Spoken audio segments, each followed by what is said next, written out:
Okay, good morning, everybody. Just a quick welcome to today's webinar. Obviously the subject, the price shock, contractual recovery, risk allocations, and survival strategies for contractors. My name is Greg Steele. I'm Executive Director of the East Cape Master Builder Association and also chair the Master Builder South Africa Contractual Legal Committee. I have pleasure in being your program director for this important session, and thank you all for taking the time to join us.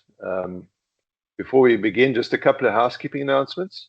The webinar is being recorded and will be shared after the session.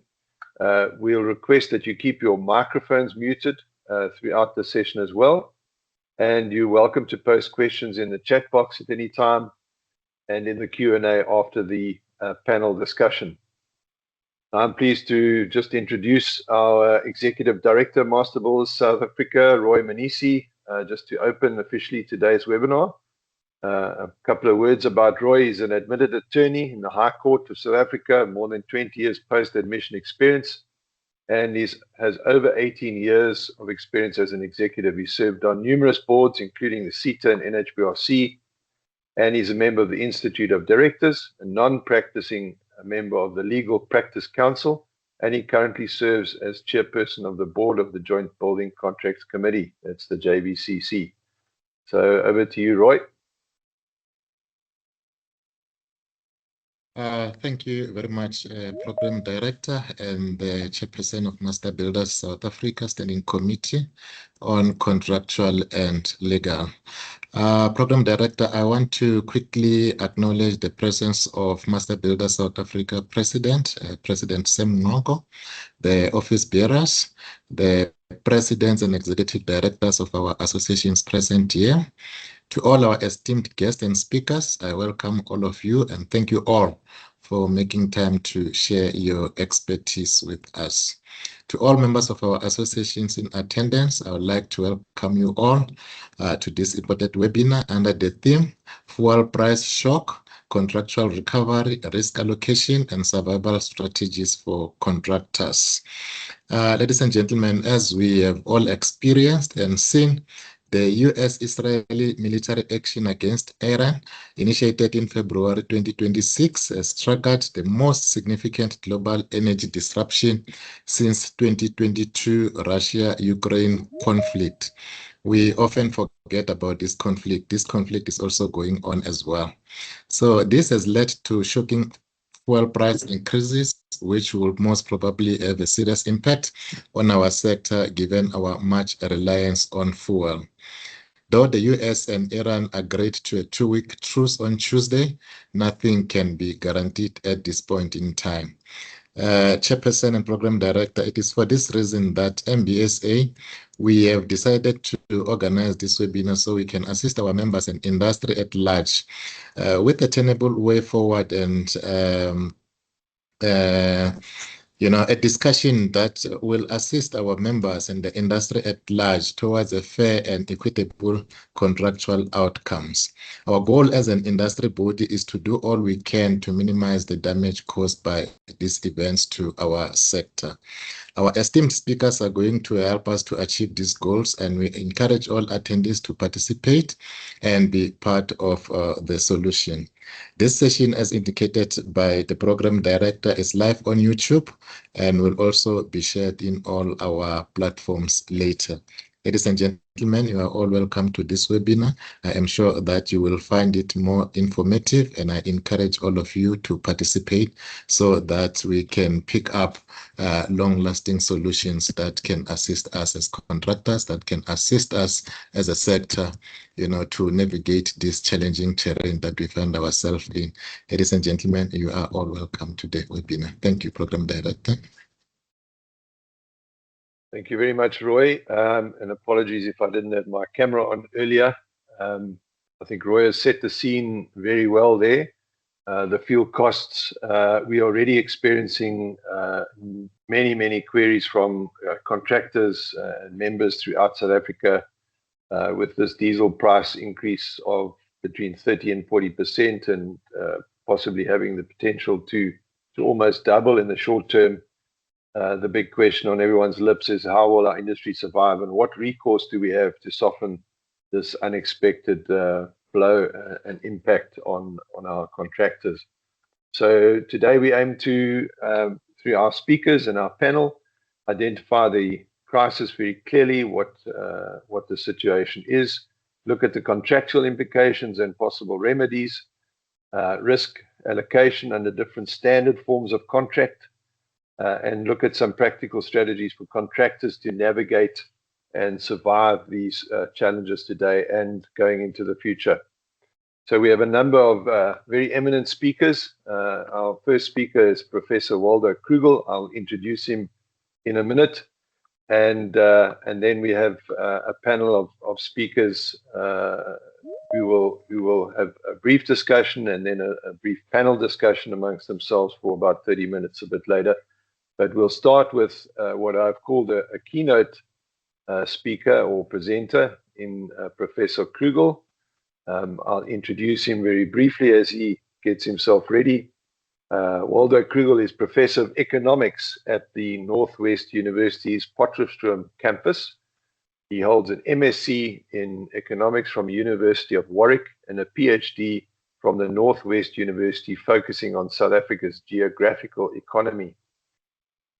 He has over a decade of teaching experience covering subjects such as fiscal and monetary policy, development economics, and research methods. And he's also received teaching awards in this regard. His research focuses on development issues, particularly geographical economics and tourism economics, with extensive academic publications. He received a National Research Foundation Y2 rating as a promising young researcher in 2009, and he serves in leadership and governance roles within the School of Economics and contributes to professional bodies in economic research and history.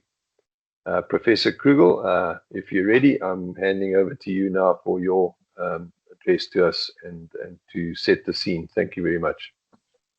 Morning, everyone, and thank you for that introduction. I appreciate it. It's always a bit funny to hear that about yourself, but let's get into it. I think that's the best way to do it. I'm going to quickly share a presentation with you. There we go, and there we go. So, ladies and gentlemen, it's really a pleasure to speak to you this morning. Unfortunately, economists can't tell you everything you need to know at the moment because it's in the hands of politicians for a bit. But I do want to highlight a few things that hopefully you'll find interesting. So, starting with everything else, 5 weeks of war almost makes you forget the way that we started this year. Everyone was relatively optimistic about prospects for the South African economy. Even the Economist magazine had this sort of the case for optimism in South Africa, and it highlights everything that everyone's been talking about since end of last year, so the fourth quarter of last year. Things like getting off the FATF grey list, getting the 3% inflation target set, a credit rating upgrade with an improved outlook. All of that just coincided with a strengthening of the rand, with a run of the JSE, with much lower bond yields. So it was really a time of opportunity for the South African economy. And the Minister of Finance also really consolidated this, talking up a resilient economy. I think it's not quite clear that we were ready to grow, but at least there were all these positive signs about what's going to happen in the economy this year. And we saw growth predictions of 1.8% for the year. There were even some analysts talking about 2 and 2.2%. So a lot of optimism at the start of the year before this war broke out. Now, I always like to say that the economy is not the markets, and you have to remember that. And from end of last year, early into this year, the markets were really on a run. The JSE hitting all-time highs, the gold price doing particularly well over that period, and the rand strengthening to levels that we haven't seen in a while.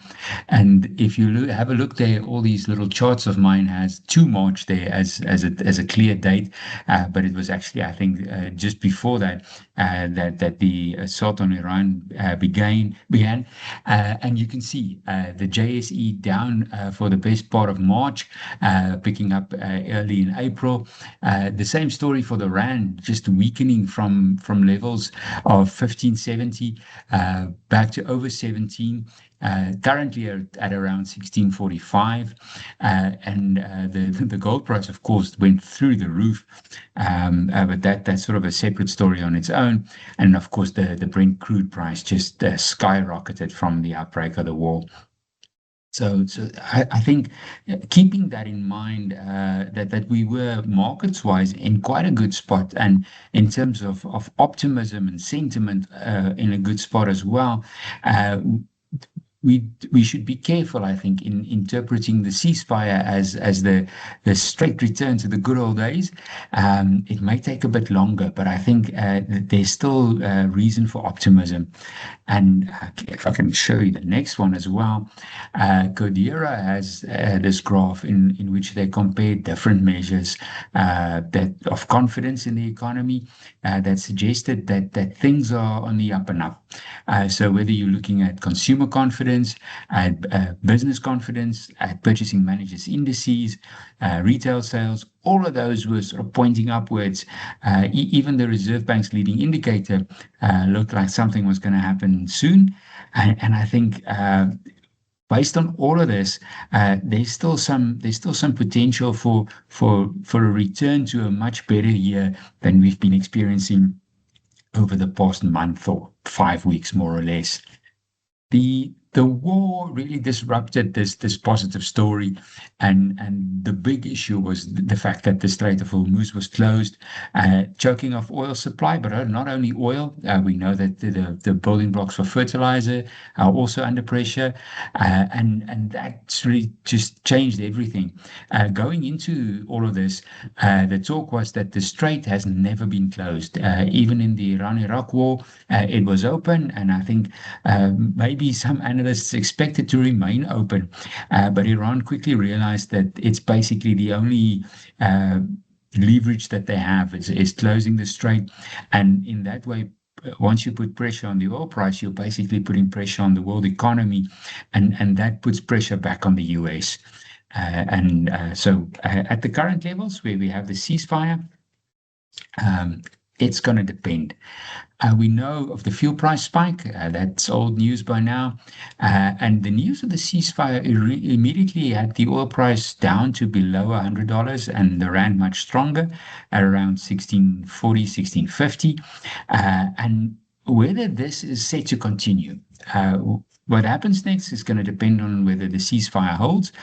We know that they are having some talks over the weekend in Pakistan, and I think the parties are really far apart on many, many things. But I read a lot about this. This is not economics. It's the politics of it all. But it does seem like Donald Trump is ready to exit the war. One of my colleagues says I shouldn't say just Donald Trump. It's the Trump administration. It's not only him taking all the decisions. But that being said, the US GDP first quarter numbers are down significantly, so some pressure on growth in the US. We know that US oil prices also were above $100 a barrel very briefly, which translates into real pressure on prices there, things that he wouldn't like going into midterm elections later in the year. And I think he is definitely looking for a way out of the war. whether it's a victory, he'll definitely claim it is. Iran is also claiming victory. I don't think it really matters in that sense. What really would matter is when the ships start moving through the Strait of Hormuz again. Even with the announcement of the ceasefire, there's been no movement yet, and that's being closely monitored. So that keeps oil under $100 a barrel, but it's not going to move much further unless the oil starts flowing again. Just sort of speculating on the war, you see lots of people saying, is this a defeat for Trump? And is it a victory for Iran or any other sort of like major powers? One analyst that I particularly liked, he said that it would never be about claiming some sort of final victory, getting a regime change, for example, in Iran. It was always about just tipping the balance of power. And I think in that sense, there's an argument to make that has been achieved. Leadership decimated, strategic targets all bombed, the nuclear program in Iran probably set back by years.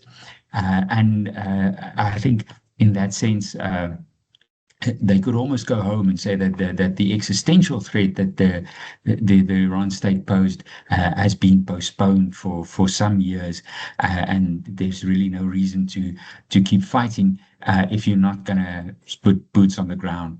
So I think the aerial campaign has achieved what it could. It's changed the balance of power, I think, in the Gulf. It's changed the way that everybody looks at Israel and what the IDF can do, particularly if the US backs it up. So I think in that sense, we are probably moving towards some sort of settlement. Final in this sense is all relatively speaking, but at least for now, I think enough of a settlement to get the oil flowing again. Maybe not next week, but I suspect relatively soon. So the knock-on effects, we've already seen the April fuel price increase, and this will now start working through the value chains, reaching the consumer in due course. The fuel part of the increase will already be in the April CPI numbers. It's simply because fuel is an item in the consumer price index, and that's really shot up. So that's going to definitely translate into a higher inflation rate, but we'll see the April numbers in May. And that's also when the next Monetary Policy Committee meeting is, and the repo rate decision will be based on those April numbers out in May. But the Reserve Bank, they always argue that they are forward-looking, and they are modeling this, of course, so they would have a view of the pass-through to other prices as well. So the extent to which fuel price increases then translate into food price increases and everything else in the economy. There's not a lot of really good empirical evidence on this. It's the biggest fuel price shock in a long time.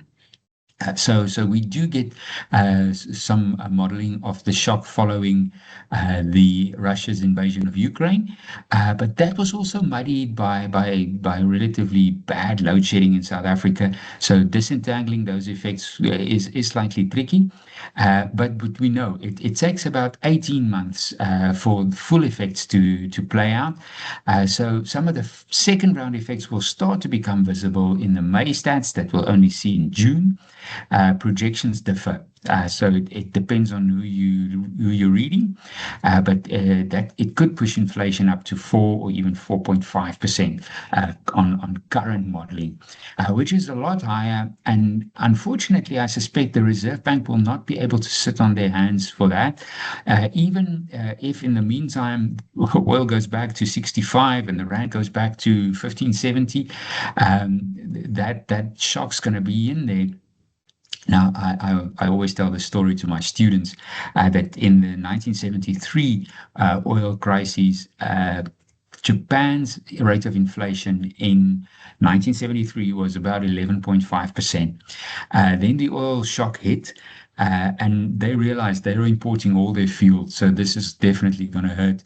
But then Japanese business, labor, government, they all got together and they decided they're not going to put up prices. They're not going to demand higher wages. They're just going to see this through. It's a temporary shock.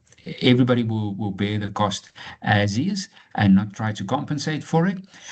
So by 1974, inflation was 23%, and by the end of 1974, inflation was back down to 11% again. So it can be done to not let a price shock translate into an inflationary process. And I think that's a textbook distinction, but a shock is a once-off shock. And we might have a really nice example of this playing out at the moment. If the ceasefire holds, if there's an agreement, oil prices come down again, the end result of that would be a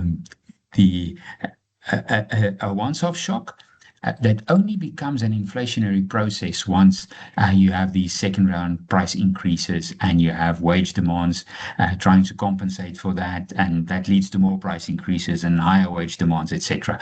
And that's the story of the Russia-Ukraine and load shedding shock, that it took the Reserve Bank basically 2 years of high interest rates to squeeze that inflation pressure out of the economy, and at the cost of really low growth. But we can't blame them only for low growth. There are many other problems causing very low growth rates in South Africa. But of course, a restrictive monetary policy stance doesn't help with that. So, yeah. I think for your discussions going forward, it's tricky to decide how to adjust contracts, for example, based on this shock, since it's really evolving and there's no updated data available that's easy to make a decision on. It's a lot of projections, and well, going forward, it's tricky to say how quickly things might return to, I don't want to say normal, but to the pre-war sort of conditions. There's an internet loaded with speculation to have a look at. So to finish up, my argument would be that there are many reasons to be optimistic about what's happening in the South African economy, and from a policy side, there's a lot of other stuff that we need to work on. The temporary fuel price relief, fuel levy relief that we got, that's nice, but government should be really working much harder on broader macro reforms. And I'm sure you can all attest to that. It's ongoing. It's slow, it's contested, and the Business Leadership South Africa has a nice tracker to have a look at if you want to keep tabs on how reform processes are going. But there, I think this is the sort of thing that makes a difference to business confidence, that makes a difference to levels of investment, that in the end drives economic growth. The shocks influence the growth rate over a short period of time, but the growth rate has been structurally low for too long, and there are other things to work on to make sense and to really make progress with faster economic growth in South Africa. The crises might have shown how vulnerable or how resilient the economy is to these shocks. We'll have to wait and see. On the household side, I'm a bit worried that households are basically facing a cost of living crisis. Crisis is maybe not the word yet, but a cost of living challenge. Growth in real wages has not been good enough. I think price levels have remained high if following previous shocks, so it's quite expensive. You can see people adjusting to that, making all sorts of plans, cancelling subscriptions, saving a lot less through formal channels, taking on some debt, using the two-pot system, all sort of indicators that households are under pressure. And the fuel price shock, at least if it's over quick, we can expect a bit of household spending to carry growth this year. But if there's really a wage and price spiral and high interest rates to go with that, it's going to dampen even that limited driver of growth. If you're interested in this sort of thing, there's a new thing called the SA Policy Space app. You can just Google SA Policy Space app. It's loaded with information about different reforms and the progress being made with that. It's sort of broken down into 5 programs. The colors show you whether it's stalled or under review or implemented. And what I really like about this dependency graph is if you're online and you hover on it, it shows you how these different things depend on one another.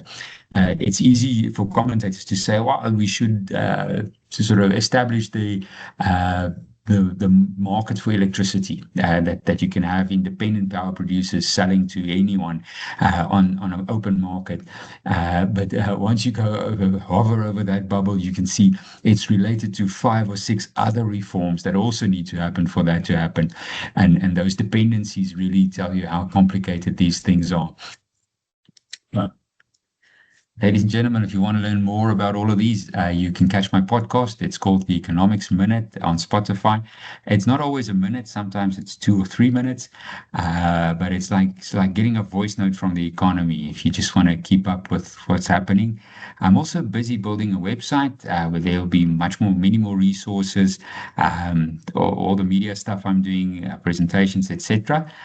So that's not quite done yet. My web developers are moving slightly slower than I would like. But yes, hopefully that'll be ready soon and you can share it even further. You can just Google Econ for Vault. Thank you so much. Thank you very much, Prof. Krugel. Some useful and very well prepared thoughts there. And I think we as you say, 2 or 3 minutes, and your podcast is a minute long.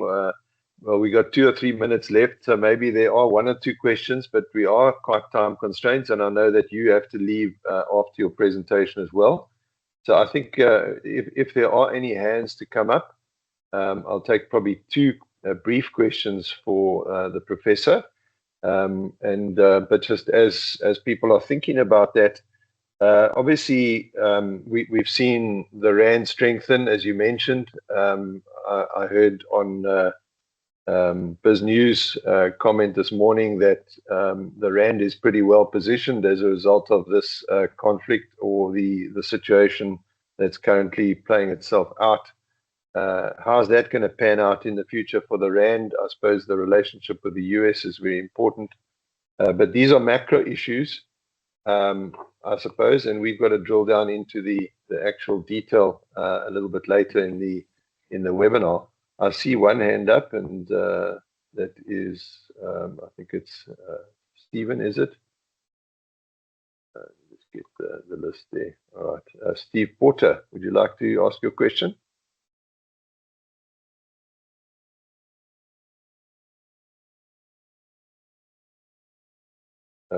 Steve, go ahead. And then Faisal.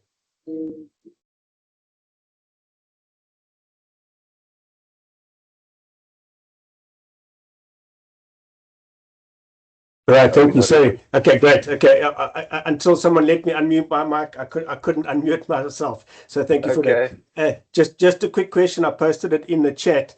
The fact is, in South Africa at the moment, fuel prices are cheaper, lower than they were 3 years ago.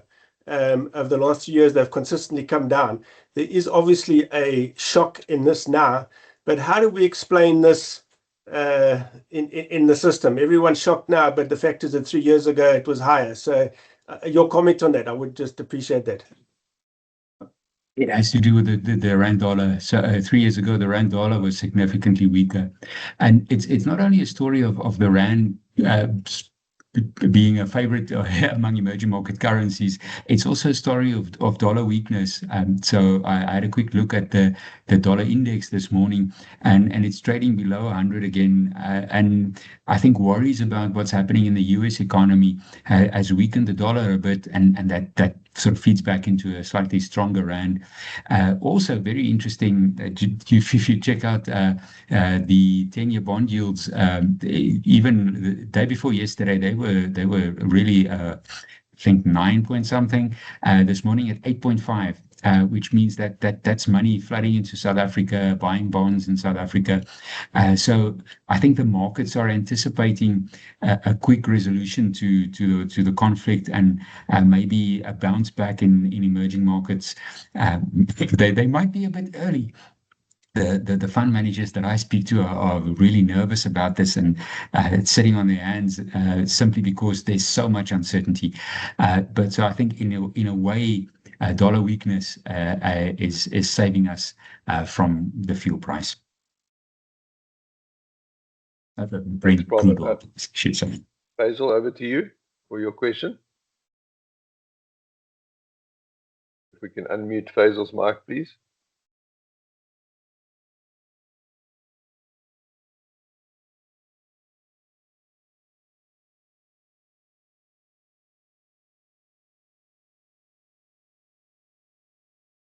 Anna, can we just unmute Faisal there for his question, please?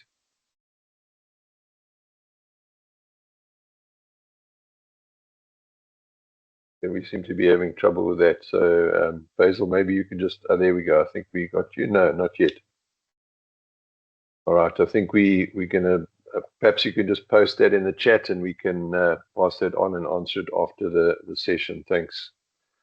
Then, yeah, Professor Krugel, thank you very much for your time and that presentation. And we'll allow you to leave now, but you've given us your details, so I'm sure that there'll be some comments after the session back to you as well. Thank you very much. Much appreciated. It's a pleasure. Thanks for the opportunity. Keep well, everyone. Best of luck. Thank you. Right, we're going to move on to the introduction of our panelists. For the session this morning, and to talk about contractual resources, risk management under JBCC, MBSA, and the GCC frameworks. So I'm going to introduce the panelists one by one, just a brief introduction, and then we will get into the discussion. The first panelist is Mr. Mark Rivarola. Mark is a professional engineer and construction manager with strong expertise in engineering, construction law, and dispute resolution. He holds multiple arbitration qualifications, including specialized diplomas in construction law and sectional title law. He's a fellow of the Association of Arbitrators of South Africa and the South African Institution of Civil Engineering, and a life member of ASHRAE. His affiliations include Consulting Engineers South Africa, South African Council for Project and Construction Management Professions, and the Green Building Council of South Africa, and he contributes to SANS technical committees and industry forums. His combined technical and legal expertise make him a leading authority in the construction adjudication, arbitration, and project governance areas. Mark will provide some practical insights into contractual mechanisms under JBCC and the GCC. Our second panelist is Mr. Bilal Dawood. Bilal holds an LLB degree and a master's degree in business leadership. He's worked in the construction and other industries in various roles, and his area of expertise is construction contracts and contract management.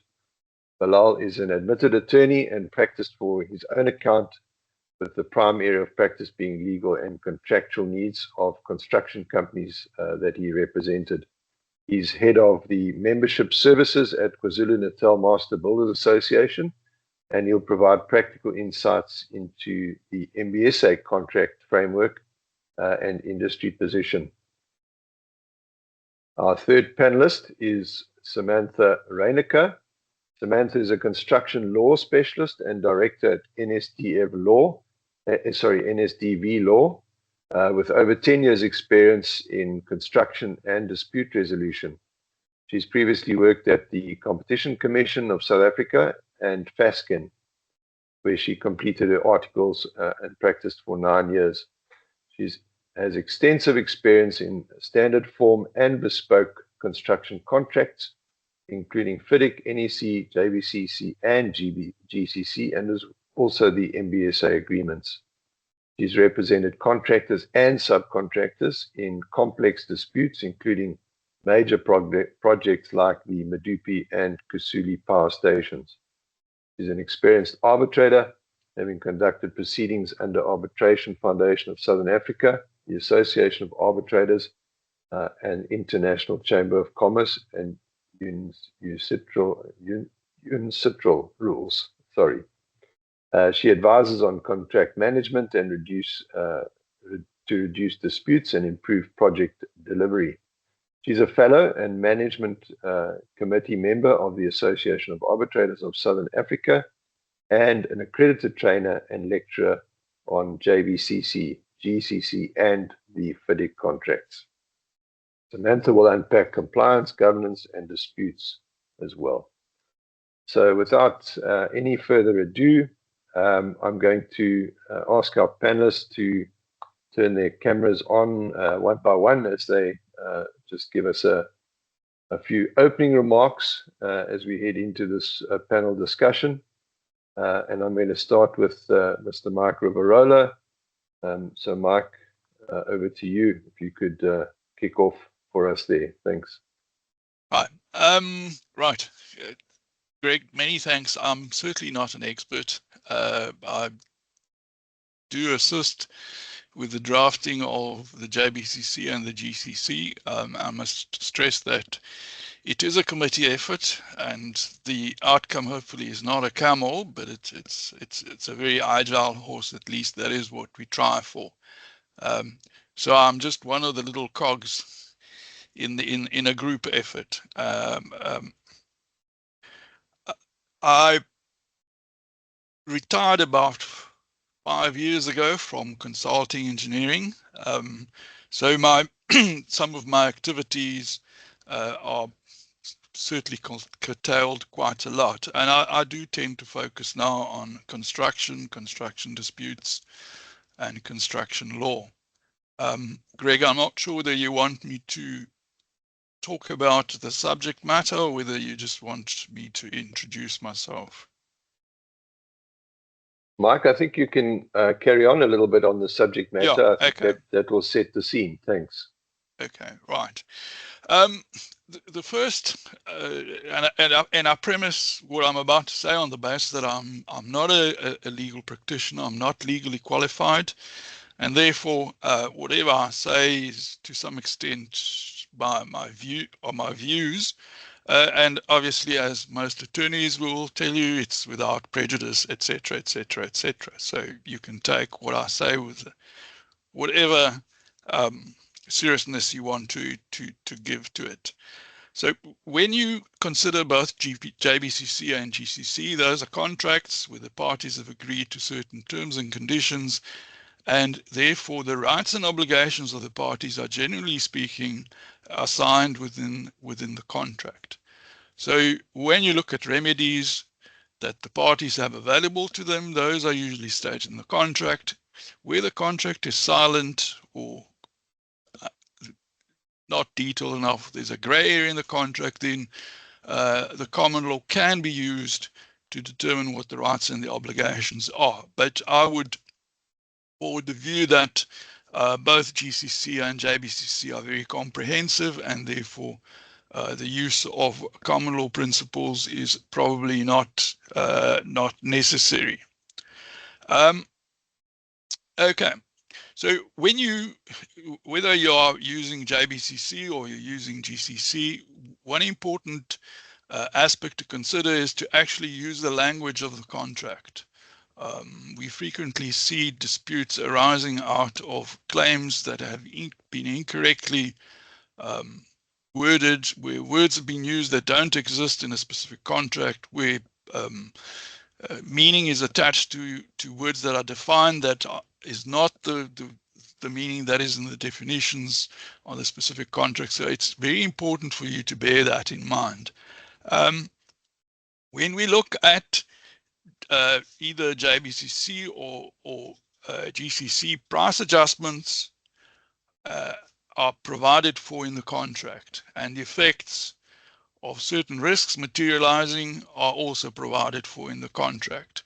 They're dealt differently, and therefore it's important that if you are under JBCC, you consider what the JBCC provides for. If you're in GCC, then you consider what GCC provides for. And I'm referring to GCC 2015. and JBCC 6.2. Okay. JBCC generally classifies risks into 3 categories, what are referred to as employer's risks, where the contractor can claim for an adjustment to the contract price and additional time. What are referred to as risk neutral events, where the contractor can only claim for additional time but no adjustment to the contract price. And then there are contractor's risks, which are risks that the contractor must actually absorb. I have misgivings about the definition of risk neutral events because they are not really neutral, because the contractor still has to shoulder the costs for the additional time that is awarded to it. But generally they reflect risks which neither the employer nor the contractor had any control of. GCC being a contract that was originally founded in engineering works, there are no risk neutral events. So risks are either contractors' risks or are an employer's risks. Employer's risks entitled to the contractor to recover time, and in certain instances to recover time and proven additional costs. When I refer to recover time with adjustment to general items. Okay, so JBCC in clause 23, 23.1 refers to force majeure, which are acts of war. It's a defined term in clause 1.1.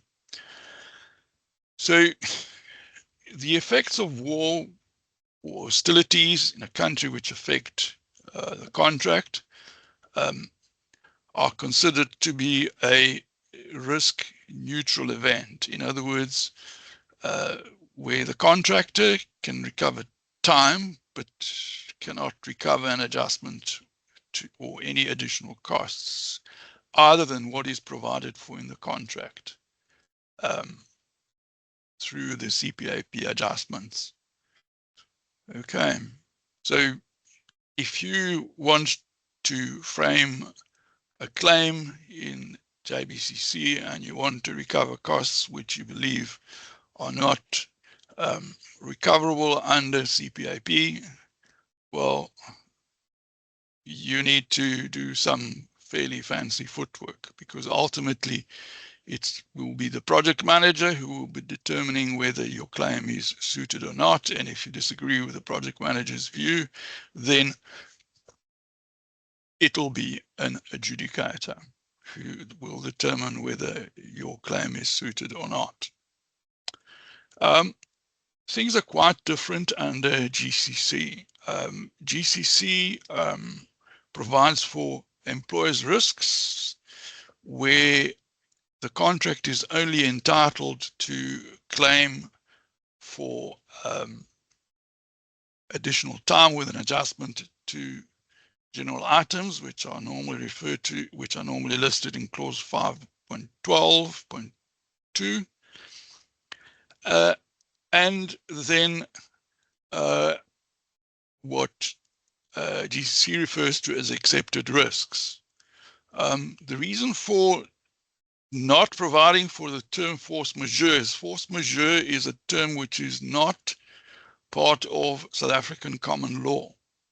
It's an imported term, and when it's used, it's actually defined in the contract. So GCC adopts more of the South African route and refers to accepted events, accepted risks. It's a closed list of risks which are contained in clause 8.3.1.1 to 8.3.1.13. So if you believe that any one of those risks has caused certain consequences, then you can submit a claim as an accepted risk. So the consequences of an accepted risk materializing are also listed in clause 8.3, and it's direct damage or physical loss, which would not apply, indirect damage or physical loss, which would also not apply, any other direct loss, which might apply, and any other indirect loss which also might apply. However, the accepted risk under which you frame your claim must be one of the risks that is listed in those specific clauses. 8.3.1.1 provides for war and hostilities, and not necessarily in the country where the works are taking place. Okay, so assuming that you are going to claim under 5.12, because your supply has been disrupted, your supplier is supplying your materials late, then you probably claim under 5.12.4, and you'd claim an adjustment to preliminary and general or general item costs as provided for.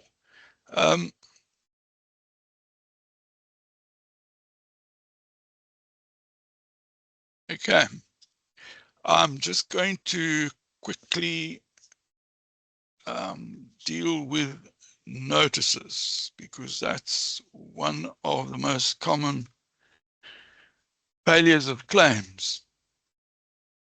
So both JBCC and GCC provide for either notices or claims for being submitted within fairly stringent periods of time, and if that does not happen, then by operation of a forfeit or a waiver clause, the claim is deemed to not be successful or abandoned. So under JBCC, a claim or a notice to claim has to be submitted within 20 working days of the event or circumstance, when the contractor ought to reasonably have been aware of the event or circumstance. Okay. A claim must follow within another 20 days, in other words, 40 days from the event or circumstance when it was first detected, or a claim can be submitted within an extended period of time if that has been agreed with the principal agent.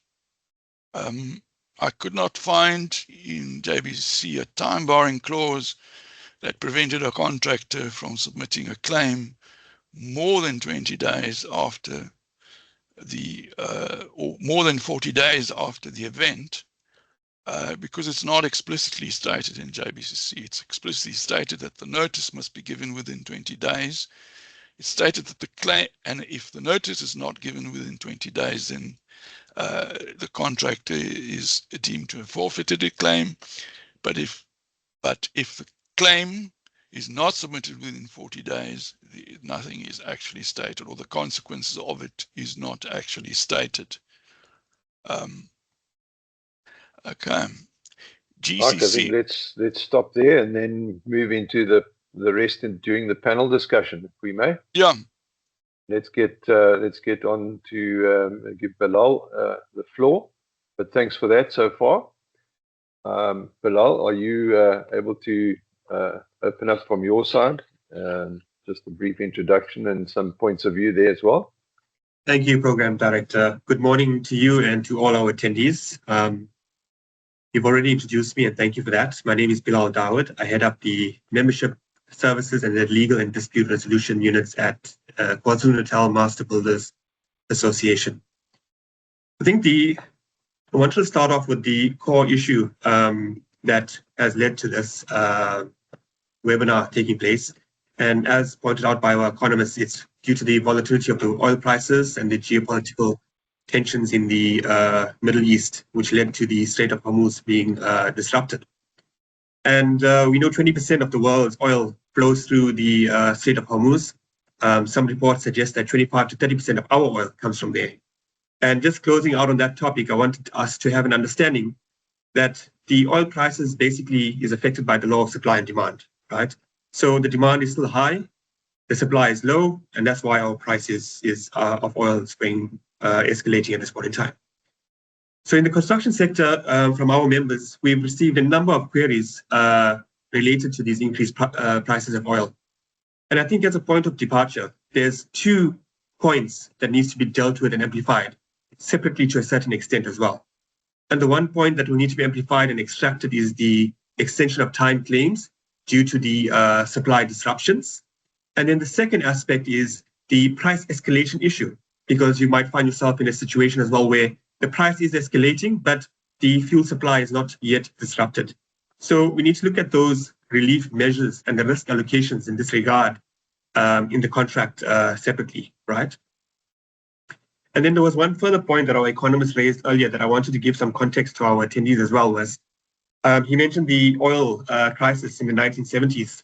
So if we look back and reflect on history, prior to the 1970s, building contractors in South Africa were prepared to accept all the risk in respect of the building cost escalation issues. But after that oil crisis and prices were spiraling out of control, contractors were no longer prepared to take that risk. And that's what gave rise to the Haylett formula, also developed in the 1970s, which was developed by Philip Haylett.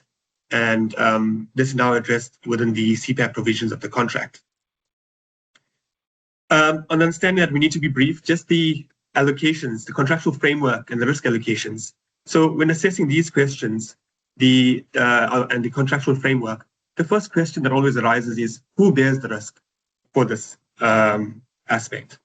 Contractors on the one hand would argue that the fuel price is a macroeconomic issue and is uncontrollable.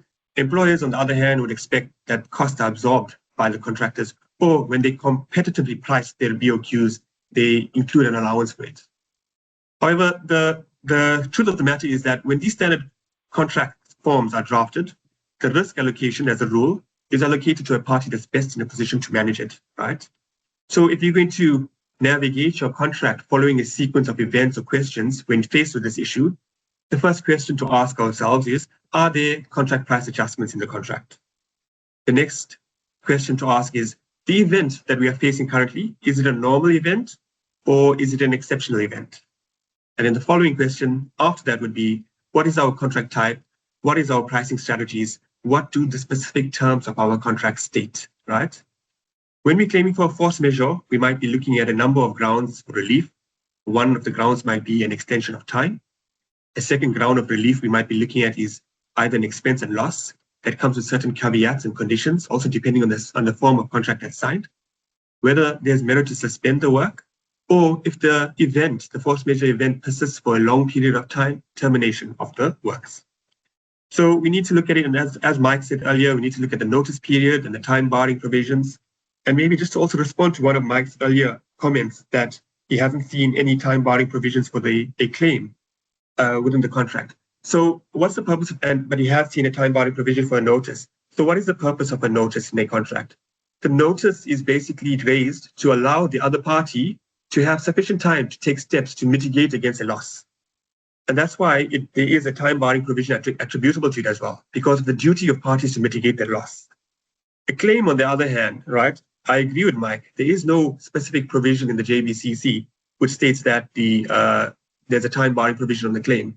And reflecting on a few arbitrations that I've held as well, my clients in those matters were not time barred for submitting a claim late, but where a notice is submitted late, that's strictly interpreted and applied, and the entire claim is time barred. I hope that maybe adds a bit more clarity around that issue. And then Mike dealt properly with the GCC and the JBCC, and in terms of what clauses may give rise to some claims. And maybe just to amplify that a little bit, Mike spoke about the war being an accepted risk under clause 8.3. However, there's also an opportunity for contractors to rely on, in addition to 5.12 and 5.12.1 and 5.12.3, to rely on clause 8.3.2 to claim for costs associated with an exceptional risk item. That's available in the 2015 suite of the GCC. That clause does not exist in the 2010 suite of the GCC. However, there's a clause that exists in both the GCC 2010 and the GCC 2015, which contractors could also rely on, and that's clause 9.1.4, which basically says that if an accepted risk like war takes place anywhere in the world, like Mike said, the contractor may recover increased costs attributable to this event, following the specific conditions that's mentioned in that clause. On the JBCC side, we've covered the issue of the escalation clause, but there's also another school of thought that maybe we could elaborate further upon during the discussions. where you could utilize the expense and loss claim to a certain extent and following certain strict conditions as well, if the escalation clause is not selected. Under the MBSA suite of agreements, if you look at the house building and the small contracts agreement, there's no specific clause which deals with escalation.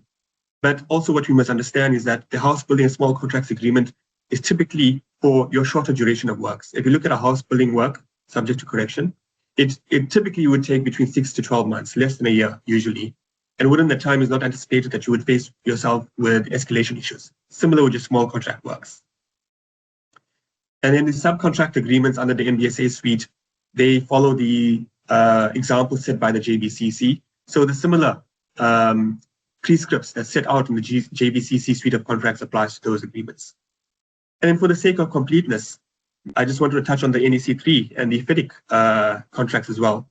And if you look at the NEC3, there is an optional clause, a secondary optional clause called the X1 clause, which deals with price escalation or price adjustment for escalation.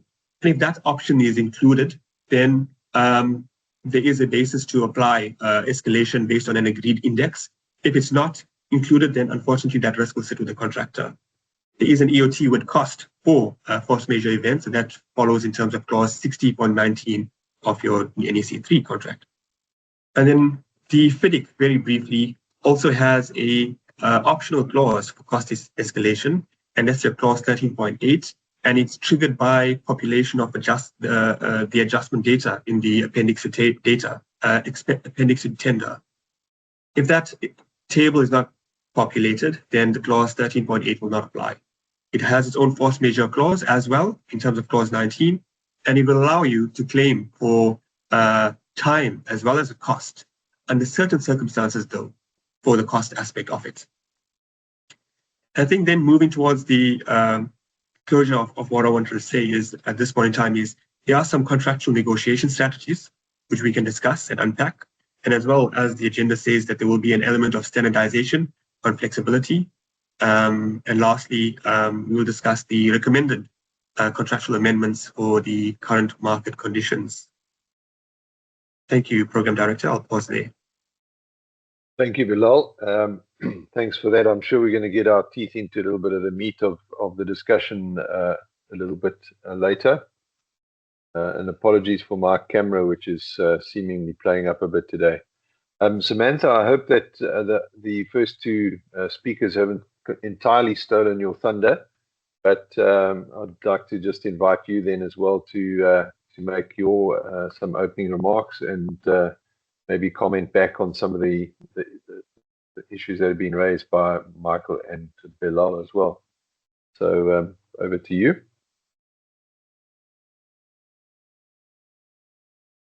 Thanks so much, Greg. Appreciate that. And thank you very much to Mike and to Bilal for just setting the scene so nicely. I think they've covered and captured it really well. Thank you that I can be a part of this panel discussion this morning. For me, I'm going to be dealing a little bit more about the compliance and the governance. And although the fuel price shock may be what's blowing the budget, it all boils down to compliance and governance at the end of the day to decide who carries it. Because let's be honest, there's a persistent assumption in the industry that if a cost increase is external, unavoidable and painful enough, there must be a way to recover it. But as we've seen from what Mike and Bilal have set out so nicely for us, is that contracts don't work like that. And that's what we want to talk about. How do we comply and how do we govern our contracts?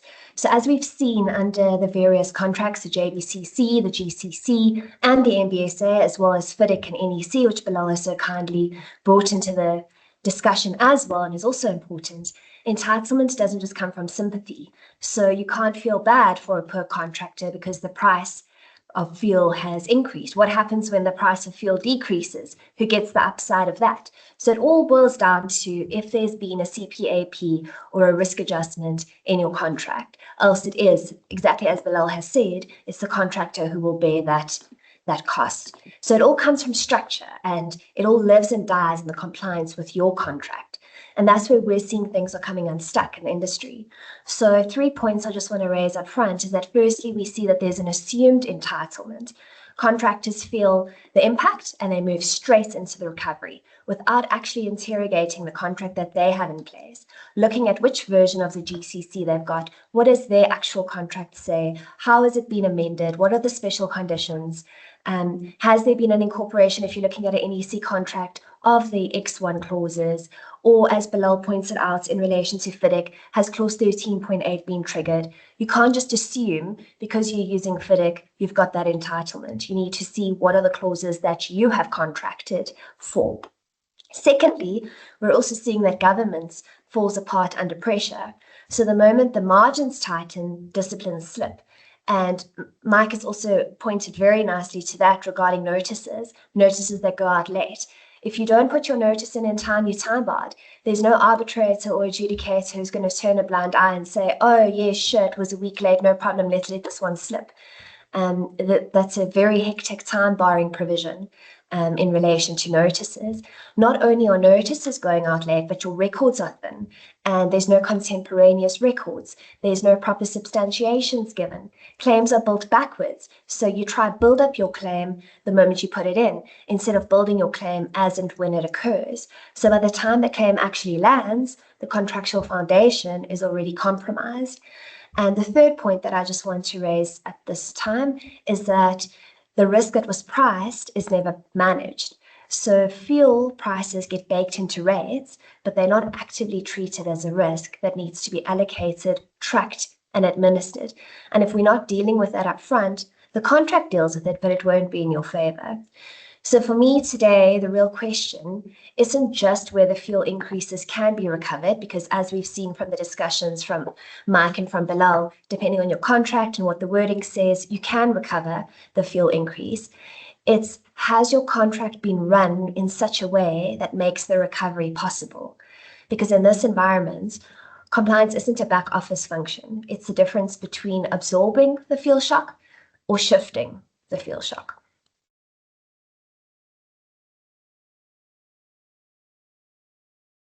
Thanks, Samantha. Okay, I think we move into an open discussion now, and I think you're welcome to put your cameras on the other two panelists, and perhaps we can kick off with some points around the notification, because that seems to be the most important thing. Is if you miss that, you miss the opportunity, and perhaps you can just comment on this.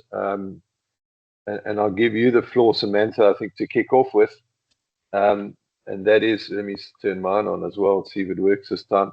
And that is, you give the notification and then you immediately get a response back from the consultant or client to say, no, it's not an extra cost. Whereas you were simply following the contract and submitting your notification in terms of the relevant clause. Contractors might then be faced with whether or not to go into a debate about whether it is or whether it isn't a legitimate claim. Maybe just some comment on that. How far do you go in submitting the notification? I think once you've submitted it, is that it? And then you produce your claim. So from my side, there's never a downside to putting in a notice. Rather put in the notice. Don't question yourself. Put it in, peg it in the ground, and then you can start the discussions. But also, I always say communication is key. So parties to the contract should be communicating on a daily, a weekly, a monthly basis. Have these discussions. Don't wait for a month, then put in your notice, or wait for a week and put in notice. Open the floors of discussion. That's why we've got site meetings. At the end of the day, we're all on the same side. We're trying to build a project within time, within budget, so that everyone wins. As much as what I'm a dispute resolution lawyer, I'm always trying to avoid disputes. And I feel nobody wins if a matter goes to a dispute. So if you're waiting to notify the employer or the principal agent about your claim only when you're submitting your claim, and then it gets to dispute, somebody's going to lose here. So put it in the ground, put your claim in, but then start getting all your contemporaneous records together. So get your daily fuel usage logs, get that build up your claim, get your plant hours and your transport records. Make sure that you can prove a causal link and a clear link between the fuel increase and the quantifiable cost and how it's affecting your project. Don't only try to do that at the end, because then you're not going to be successful. Mark and Bilal, do you want to come in here as well? Yeah. Thank you, Greg. I think Samantha's obviously hit the nail on the head here, and I think the message to take away from that is our contracts, it should not be administered or managed reactively. We should be proactively managing these contracts from the start of a project. The importance of records and record keeping cannot be overemphasized in any matter, whether you submitting a claim in terms of your contract, or if it ends up ultimately in a dispute. The records and the proof that you have are core and important to prove your case. So like Samantha says, you keep your fuel logs. You have to have proactive daily diaries on a daily basis. And in terms of your daily diaries, you would log all of these items here in terms of your fuel usage, how many plants, how much of plant you have on site, what have they done on site, etc. And then also, as part of the contract administration, the contract reviews need to be done up front before a project is awarded. And the parties that are the face of a construction company managing the contract need to familiarize themselves with their rights and their obligations, and take note of what their obligations are, and take proactive steps to manage it. So I think the contract management aspect is an important aspect when it comes to relating to managing these claims. And if you have risk assessments done probably on a weekly or even a bi-weekly basis, then it becomes very difficult to find yourself in a position where you'd be time barred as a contractor, as an example. So those regular health checks, risk assessments are an important part of contract administration. And I think when we improve our industry contract administration skills, these issues will come less and less to the fore. The necessary backups would be in place, and it'll be smooth sailing, hopefully, for the contracts in that regard.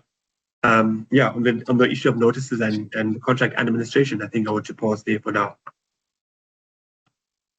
Mark, I think you said that early in your discussion. You said that if the contract wasn't on CPAP, then contractor might have to do some fancy footwork. I think were your words. Yep. Yeah. Maybe just go a little bit more into that. Well, our courts have upheld the sanctity of contracts. So if parties decide to enter into a contract and they discover later on that they've sort of ended up with a poor or a bad bargain, courts are fairly reluctant to intervene. I mean, there's only one instance where a court intervened, the Constitutional Court, in the case of Biadico versus Oregon Trust, would actually change a contract, which was patently one-sided. But if parties agree to a fixed price, knowing that the fuel price changes from month to month, I mean, it's a fact and everybody should know it. No court is going to say that, tough luck, or a court is going to say tough luck. You chose to enter into this agreement. You must bear the consequences, because I think as Samantha pointed out earlier on, the employer is not going to get the benefit of a fuel price decrease. They only get hammered with the fuel price increase. Parties make their choices and they must live by their choices. I'd just like to make 2 points. One on notices, which frequently comes up in disputes. Minutes are not notices. Please do not ever refer to minutes as notices, either if you are the principal agent or the employer's agent or the project manager or the engineer. In fact, FIDIC is specific about notices being completely separate from any other communication and having a heading that states notice on it. But be that as it may, minutes are just records of verbal discussions. And they are most certainly not notices. So if you discuss something in a meeting and it sounds like it should be a notice, take 5 seconds, send an email, and premise it as a notice.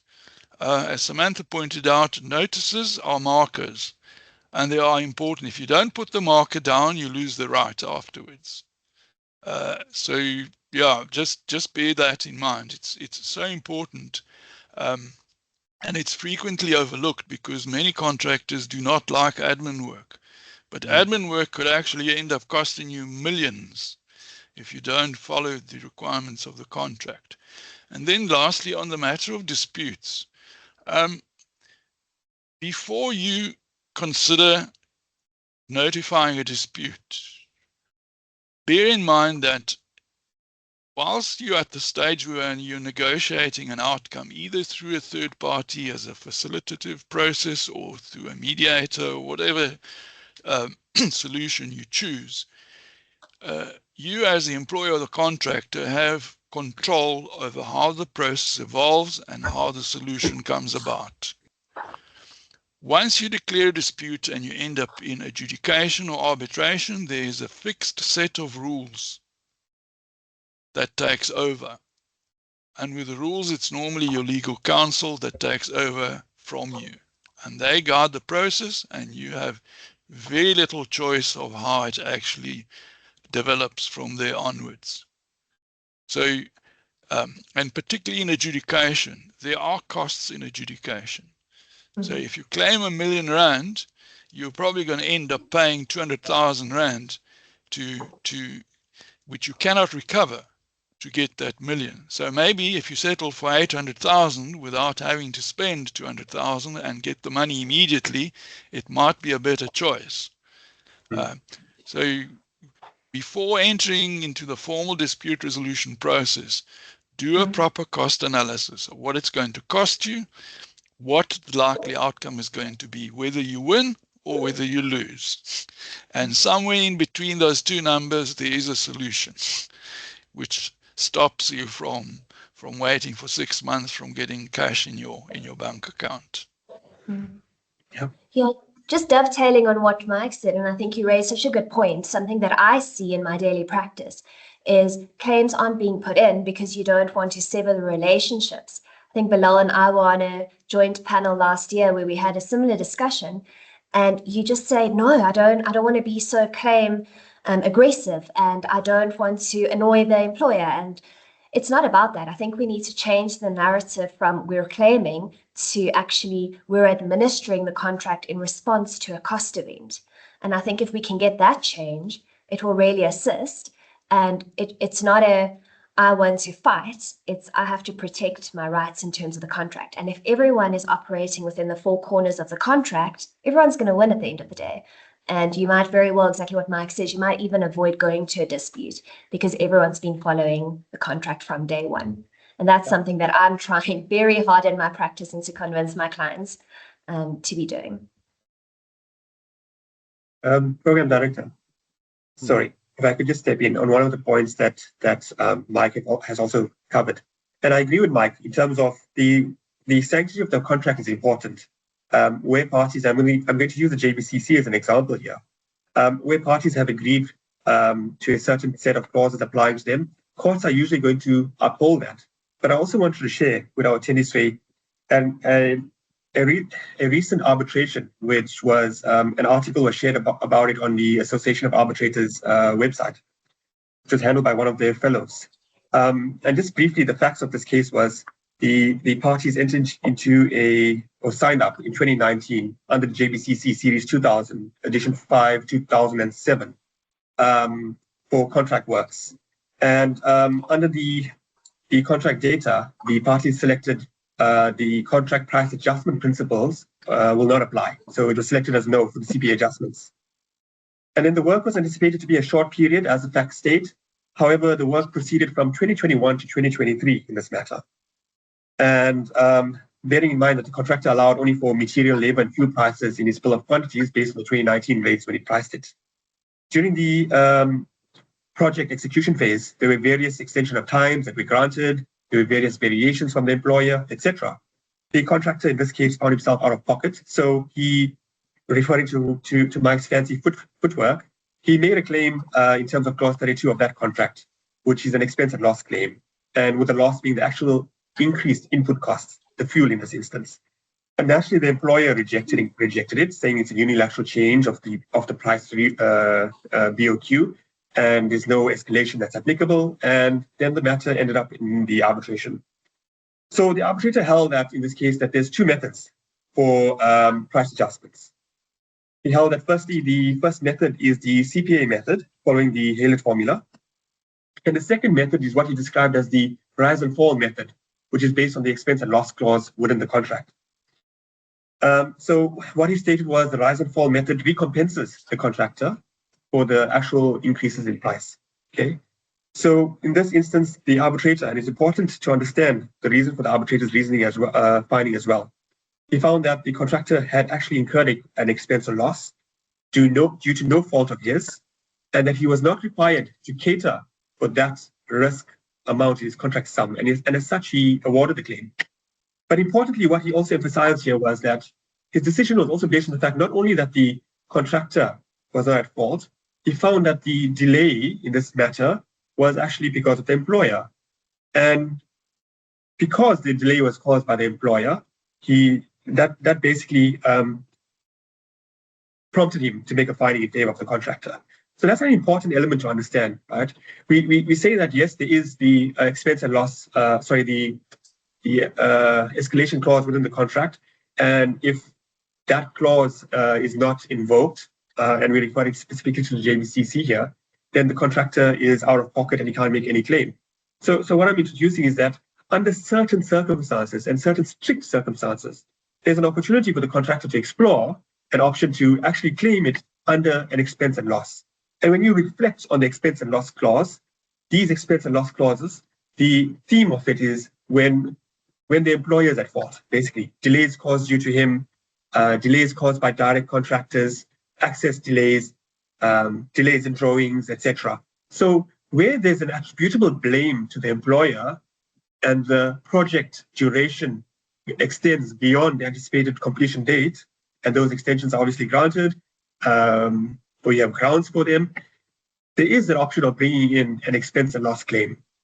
But like I said, and I'd like to reemphasize that it's a strict set of preconditions that need to be met before a contractor can be entitled to meet it. In all other respects, Mike is 100% right. There's a sanctity of contract. You read your contract, you understand what it says, and basically, if you are not granted this right in terms of your contract, then you can't. This decision also, I think, also hinges on the element of public policy, which basically also has crept into this case here. And basically what it is that where a contract is extended for a period beyond the intended period of time, and it's for a protracted duration as well, and the contractor is not to be blamed, why should the contractor bear the risk of this contract as well? And the arbitrator in his decision also, if I recall, he also cited Vincent to a certain extent, one of our prominent authors on the building contract. And Vincent apparently also supports this view, where the contract is extended, the contractor should have a claim for the related expenses and loss, and it's a warranted claim. I'll stop there. Yeah, I think Bilal and perhaps Samantha, I mean, obviously we've said that, you know, one has got to follow the contract virtually to the letter, and one understands that if there's an issue that is the fault, if I could use that term, of the client or the employer, then it would favor the contractor. And if there's a no-fault situation, you know, as we've said, the CPAP is going to pick up on this increase. It might be delayed and it might only cover 85% of the increase, but it's definitely going to pick it up. So if you selected that option, then you're covered. So there's definitely going to be some compensation for that increased cost in materials and obviously the two work groups that cover fuel or diesel. Doesn't that just by virtue of a good faith almost indicate, and I use that very guardedly, that term, but you know, or perhaps a common law provision of unfair enrichment where there's definitely an additional cost and somebody's getting a product at a rate they shouldn't be getting it at. even though let's say in the Master Builders Association contract, there's no specific reference to expense or loss. And the terminology in the JBCC contract, might be debatable. But surely there's just a general sort of principle that there should be some sort of recovery for the contractor in terms of these costs. Greg, sorry if I may say something. Yeah. At this point in time, the only two contracts that have explicit clauses that require parties to cooperate are GCC 2025. We introduced it. We poached it partly from NEC, and NEC 3 and NEC 4, clause 10.1, where it actually places a contractual obligation on the parties to act in a spirit of cooperation and good faith. And when these sort of things happen, unforeseen price increases, no employer has any interest in a project failing. And no contractor has an interest in actually going insolvent. So the best thing is to actually sit down at that point in time with the professional person who is appointed as the lead professional, be it under JBCC, GCC, FIDIC, or NEC3 or NEC, and just sit down and say, look, these are the problems, these are the potential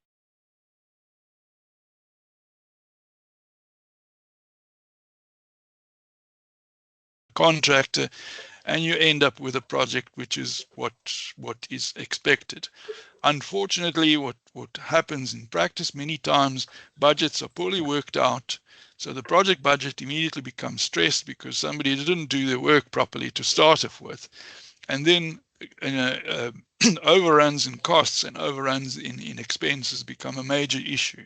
But it shouldn't be, and it should never be. If from day one you start properly from the adjudication of the project to a contractor, you can actually deliver the work, and not a contractor who has an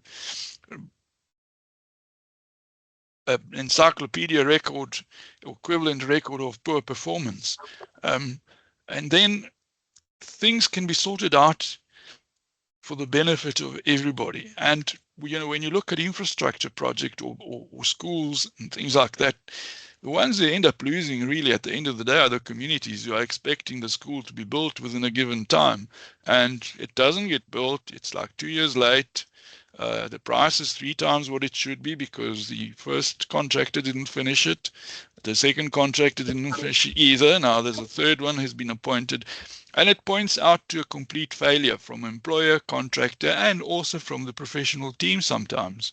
And I say that tongue in cheek, having been one of the team members on the professional side.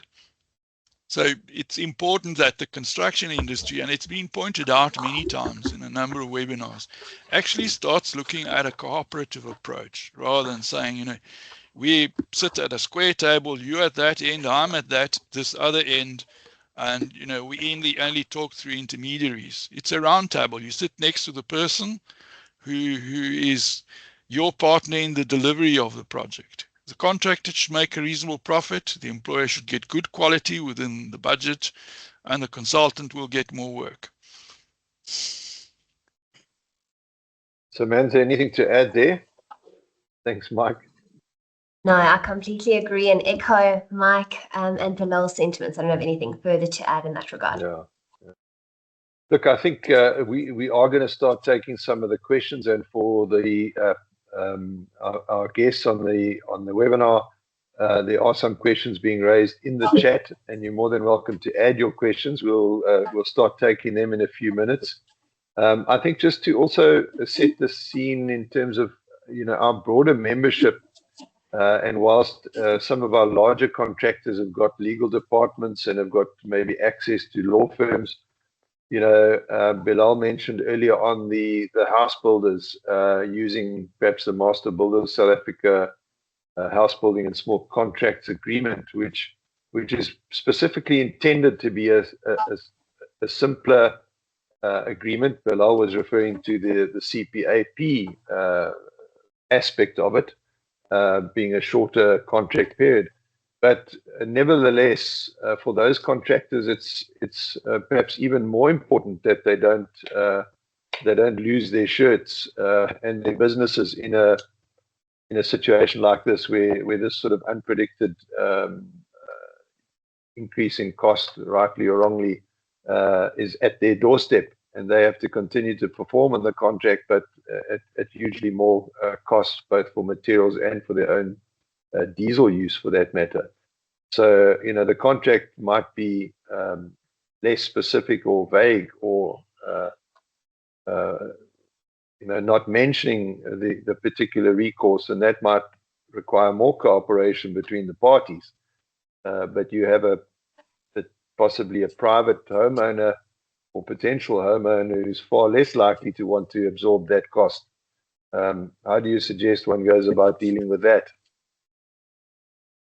I'll take an answer from any of the panel members, yeah? Yeah, it's a difficult one, but, does the homeowner want to end up with a house that ends up being full of cracks within 2 years, or the contractor disappearing because they can't complete and having to employ somebody else to complete? So, yeah, you're all in the same boat, and if one sinks, you all sink. So we're saying follow the contract, but cooperate as well.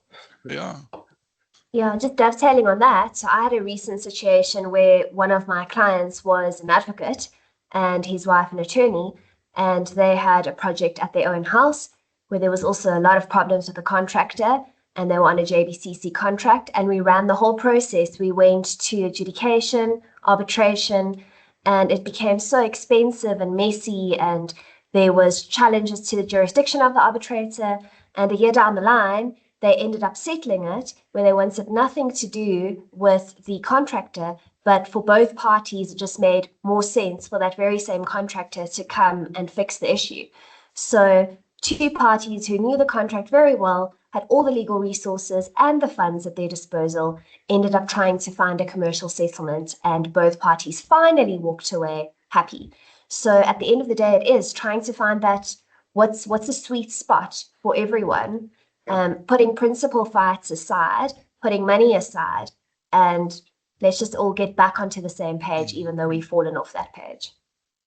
I think the Cool Ideas case is probably the most striking example of how to waste a huge amount of cost. There was a claim for 700,000 Rand, and it ended up in the high arbitration first, then the High Court, then it was appealed in the High Court, then it went to the Supreme Court of Appeal, then it went to the Constitutional Court. It was heard by something like 17 judges, I think, or 12 judges, with senior counsel, briefing junior counsel, briefing attorneys, the whole lot. Probably cost the taxpayer a substantial amount of money. It cost the parties a substantial amount of money. And they could have settled to start off with for 700,000 Rand, probably 5 or 6 years earlier on. Those are the situations you want to avoid like the plague. But if I may make a point now, what is interesting is in Gauteng. In Gauteng, if you have a building dispute which goes to adjudication, the adjudicator's decision is challenged, and the contract provides for it to go to litigation. It doesn't provide for arbitration. So now it's a civil matter. Is the Gauteng High Court going to require for it to be heard by a mediator first? Because that is a paradox. The parties try to settle it amicably, then they resort to adjudication. Now they want to litigate the matter. Now they're going back to step 1 again. I think, Program Director, just to add to that, at our association, when our members come forward with these issues that they're facing, and a lot of the time it's home builders, what we advocate is we actually hold a mediation session, a consensual mediation session between the parties. And I think that also talks to that cooperative approach that Mike was referring to earlier. And we find that a large amount of these disputes actually are resolved at that mediation session. And it benefits both parties. It's expedient, it's free of charge, where our members involved. So there's definitely merit for that mediation or that cooperative approach. It's just a matter of getting the people around the table and trying to find that reasonable middle ground and resolving it better. Yeah, and both parties just want to be there. Yeah. There's no point you have one party there that's recalcitrant and doesn't want to mediate. Correct. If both parties are ready and they're willing, it can be wonderful. Yeah, I think that's obviously very important, and maybe particularly with the smaller house builder contractors going forward in this particular scenario, that I think we are going to be called on as associations to assist and support particularly those members, Bilal. So I think the mediation option always being part of it, but that doesn't excuse you from giving your notification at the appropriate time, which is very important. We are at 11:30, and I'm going to start just moving to some of the questions that have been asked in the chat. And so let's start off with I think there was one that from Steve Porter, the war and fuel price hikes are a shock, but fuel prices in South Africa are still lower than they were 3 years ago. We kind of covered that a bit. How's that going to be explained? I think we've dealt with that, Steve, if you're happy.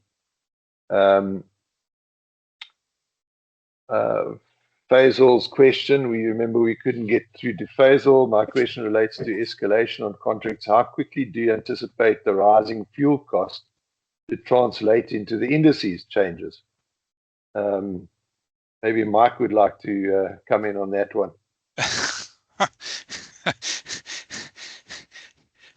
Sorry, I was okay. The Haylet index, the 15%, which was allegedly supposed to cater for the contractor's profit. I think it's a thing of the past. I'd like to know which contractor now puts a 15% markup on their price, given the paucity of work around. But yeah, Stats SA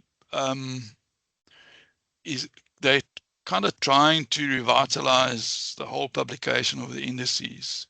I had major arguments about how they go about it many times ago, asking, why don't you ask the industry players to tell you what the real price increases are? Because you might think that the price of oil has gone up X percentage points, and therefore a plastic pipe which requires a derivative from oil follows suit. It's not the case. You actually need to interrogate the industry. What is, what are the cost of those individual items? How much have they increased by? But for some reason, that process does not always follow, and therefore the indices always lag, and quite a few times they're not reflective of the real increases. It's an average. You have a foot in a bucket of hot water, you've got a foot in a bucket of cold water. On average, you're comfortable. And that's how some of those indices work.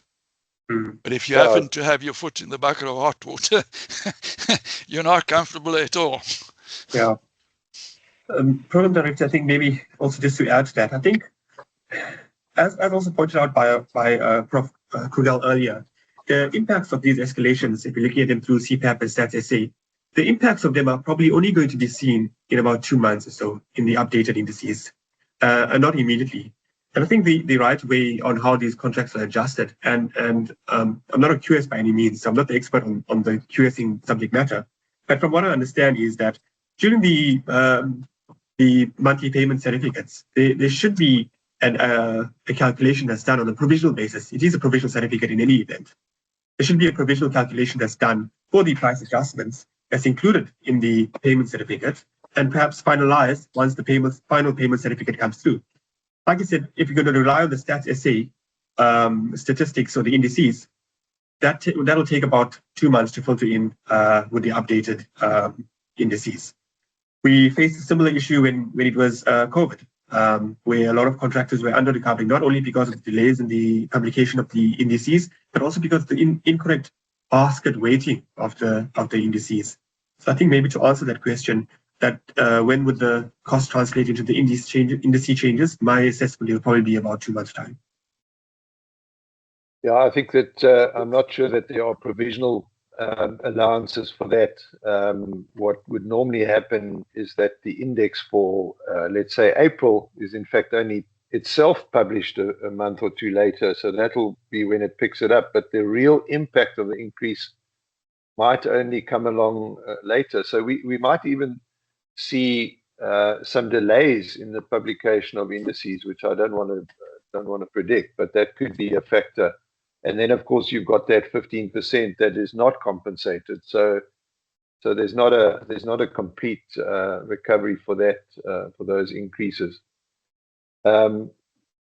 Just going on to, I think, Steve Porter's second question there, how would a contractor prove the increased cost or delay as a direct result of the war or fuel price?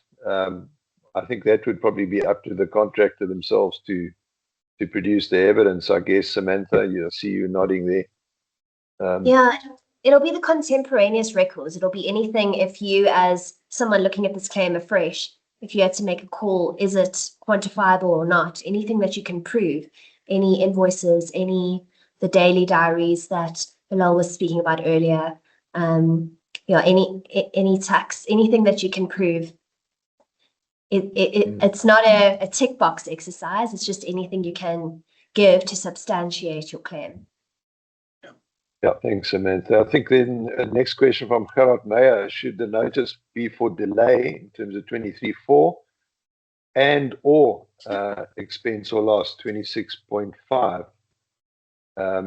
So in other words, if you're giving notice, I think there might be a good obvious answer here, but I think who's going to jump in on that one?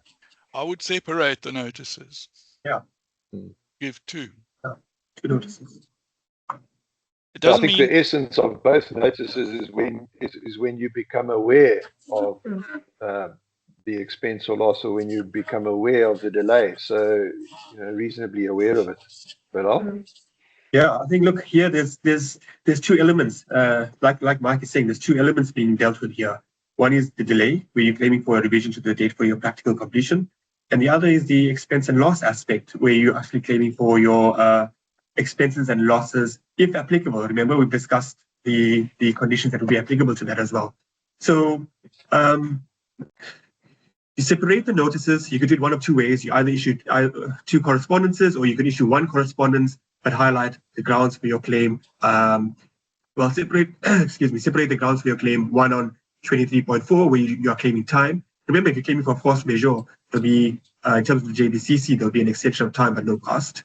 And then your expense and loss will be in terms of clause 26.5. So use both of them. Just one point. Just bear in mind that in South African common law, global claims are not part of our common law, unlike overseas where they're being considered again. So every claim must show cause and effect, and they must be separate. So every event and every circumstance must be separated. You cannot make a claim saying because the fuel price increased or because I received late delivery of material A, now everything is delayed because. So it's if you received material A late, that's a claim. If you received material B late, that's a claim. And then you obviously have to deal with concurrencies and other issues that crop up. But every event and every circumstance has to be separated.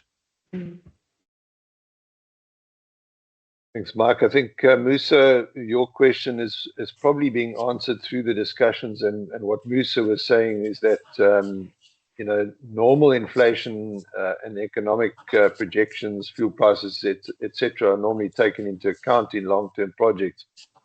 But war and pandemics are not. So how do we go about solving this where contracts are in place? And I think that's really what we've been talking about up to now. Yeah. Mandla says, if CPAP is excluded, what alternative mechanisms would you consider fair? For example, fuel-specific adjustment clauses, provisional risk sharing triggers. I think we've discussed that probably in the discussion so far. Should the industry be moving towards hybrid models where high volatility inputs like fuel are treated differently from other costs components? I think that's maybe something for the CPAP committees to consider going forward. It's not going to help us right now, but I think this is probably Sorry, GCC provides for listing special materials. However, the danger is always that if the special material drops in price, then your rate also drops. So bear that in mind, that it's not one-way street, or it's not one-way traffic. So you can list anything under the special materials and recover it on a proven cost basis. But it works both ways. Sorry, Program Director. Yes, go for it.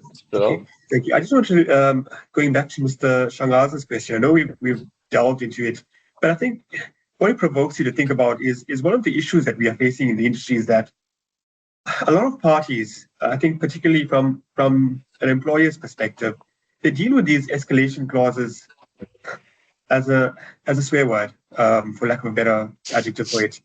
They want to stay far away from it. And that's why it most often is selected as no in your contracts, etc. And I think this problem or this issue goes to the heart of what Mr. Shangaz is asking about as well. I mean, parties to a contract must understand that the escalation clause, it actually exists to balance the risk between the parties, right? You can't expect the contractor to carry all the risk for reasons that we've already discussed. If he carries all the risk, it either would lead to inflated prices or work execution issues at a later stage due to cash flow. So incorporating this escalation clause, the message that we must convey, it actually is healthy for the project. It conveys more competitive pricing, but also allows contractors to remain financially stable during the execution phase of the project. So I think that's also a mindset that we need to work on. Thanks, Bilal. Look, I think the questions are a little bit repetitive, and I think we've probably covered most of those issues so far. I think we're obviously a contractor or a contractor that is not covered by CPAP will have to produce a fairly detailed claim substantiated in terms of the cost, which is not going to be easy.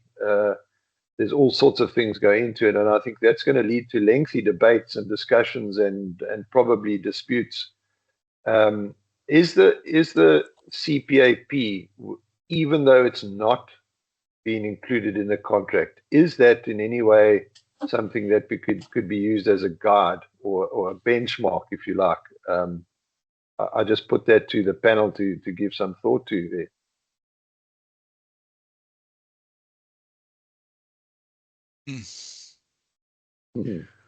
But on the spot, but yeah. I think, you're talking about now foreseeability. If you're looking at JBCC, the only way, if you've got a fixed price contract, the only way is expense and loss and the foreseeability.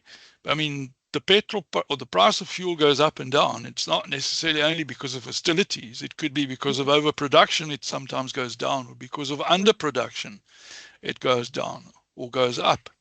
The fact that it's increased more than what is expected, different scenario. So it's only expense and loss on a fixed lump sum contract. In GCC, you have the accepted risks clause that can be used.